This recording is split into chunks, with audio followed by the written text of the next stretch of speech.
Biryani பண்ணும்போதெல்லாம் chicken 65 வேணுன்னா எப்படி? வேறு ஒன்றும் பண்ண முடியாதுங்க, அது இருந்தால் தான் நல்லாயிருக்கும். அதுக்காக தான் சிம்பிளாக ஃபாஸ்ட்டாக ஒரு ரெசிபி உங்களுக்காக. வாங்க பண்ணலாமா? சிக்கன் ஃபஸ்ட்டு ஒரு 1/2 கிலோ எடுத்து வச்சுருக்கேங்க.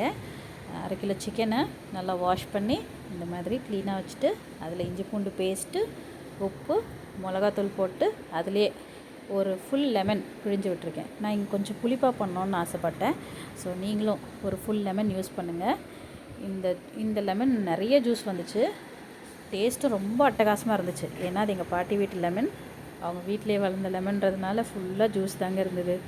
ரொம்ப நல்லா இருந்தது. நீங்களும் அது மாதிரி ஒரு ஜூஸியான ஒரு லெமன் யூஸ் பண்ணுங்கள், உங்களுக்கும் ரொம்ப நல்லா வரும்.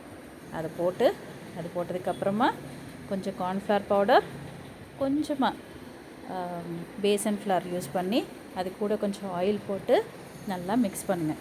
கையால் தாங்க மிக்ஸ் பண்ணணும். உங்கள் கைக்கு இருக்க ஃப்ளேவர் வேறு எதுலேயுமே வராது.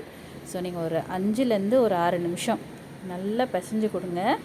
உங்கள் கையில் இருக்க ஃப்ளேவரும் அந்த சிக்கன் 65ஓட ஃப்ளேவர் இன்னும் தூக்கி கொடுக்கும். ஸோ அது கூடவே கொஞ்சம் மஞ்சத்தூள் போடுங்க. நான் இங்கே கலர் யூஸ் பண்ணல, பட் காஷ்மீரி மிளகாத்தூள் போட்டிருக்கிறதுனால எந்த கலருமே தேவையில்லைங்க.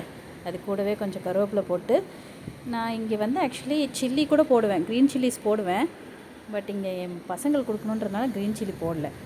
அதனால் நீங்கள் போடுறதா இருந்தால் போட்டுக்கோங்க. கூடவே கொஞ்சமாக அரிசி மாவு போட்டு நல்லா பிசைஞ்சு கொடுங்க. நல்லா பிசைய நல்ல ஃப்ளேவர் அது கூடவே கொஞ்சம் கரம் மசாலா பவுடர் லாஸ்ட்டில் போட்டு மிக்ஸ் பண்ணி ஒரு 1/2 அன் ஹவர் மேரினேட் பண்ணிவிடுங்க. பொரிக்கிறதுக்கு முன்னாடி கொஞ்சம் எள்ளு தூவி விட்டு இனிமேல் எண்ணெயை காய வச்சுட்டு போட்டு பொரித்து எடுங்க. பப்பா என்ன ஒரு ஸ்மெல்லு!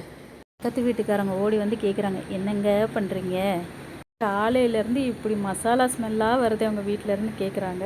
ஸோ தயவு செஞ்சு பிரியாணி பண்ணும்போது சிம்பிளாக இந்த மாதிரி டக்குன்னு, நான் 1/2 அன் ஹவர் கூட ஊற வைக்கலைங்க. நிஜமாக சொல்லணும்னா 15 to 20 மினிட்ஸ் தான். இந்த மாதிரி பார்த்தீங்களா, கலர் போடாமல் எவ்வளோ அழகாக வந்திருக்கு. சூப்பராக இல்லை? அந்த எள்ளு பார்த்தீங்களா, அப்பிடைசிங்காக இருக்குல்ல? ஸோ இது மாதிரி ஒரு பிளேட்டில் போட்டு ஃபோட்டோக்காக வச்சேங்க. எங்கே ஃபோட்டோ எடுத்துகிட்டு அடுத்த நிமிஷம் காலி. ட்ரை பண்ணுங்கள்.